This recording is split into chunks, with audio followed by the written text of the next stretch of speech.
Hi, St. John's. I hope everyone is doing well. I'll never forget the first time that I read publicly in church. My dad said to me, Sari, I want you to read the passage of scripture in church this Sunday as the lector. I'd always looked at the lectors who would get up in church and read, and I always thought it was like a really specific thing that only certain people did. I couldn't believe that my dad was asking me to do it. And so I practiced a lot. I remember just reading it out loud over and over again in the house, and my dad teaching me how to look up and not just stare down, how to project my voice, and it was a big deal. So then the moment came, and it was time for me to get up, and I did, and I stood there, and I was shaking a little bit, but I read this passage, and I felt like I did a really great job. I could, barely look over the lectern.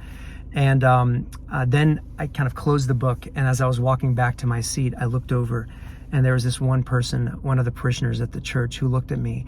They just gave me a look, and I just knew. It was like so encouraging. It's like, you did a great job. And in that moment, I felt like something changed. I felt like all of a sudden, my place in the church kind of shifted, and I couldn't wait to do it again. It's almost like I grew up in that moment. And I'm sharing this story with you because this coming Sunday, we have such an amazing opportunity. We have Youth Sunday, and our service is going to be led by our young people who are part of the Journey to Adulthood class, J2A. They're going to be going on pilgrimage this summer, and as usual, the winter, spring before the pilgrimage, we have them lead us in worship during the service. So this entails the readings, giving communion. It's the standing in the pulpit and preaching.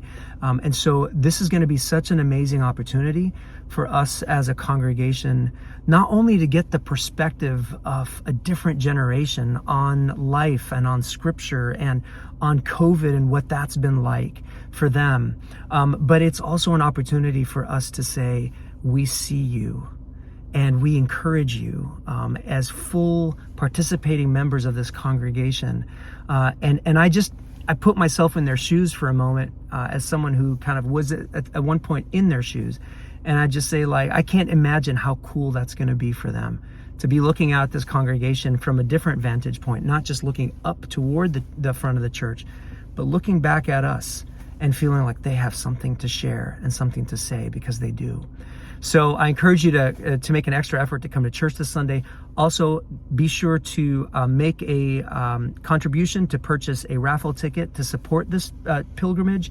That comes out today in this newsletter, and I hope that you will really not just see this as an opportunity for you to get something cool, which the raffle ticket will enable you to do that, but also to think about the real big picture. This isn't ultimately about us and what we're going to get. This is ultimately about supporting them in their pilgrimage. So even if you don't care about the raffle at all, make a contribution. Let's give them the wings that they need so that this can be an amazing pilgrimage like the others before it. And this is another way for us as a congregation to really get behind them and say, we love you and we support you and we see you.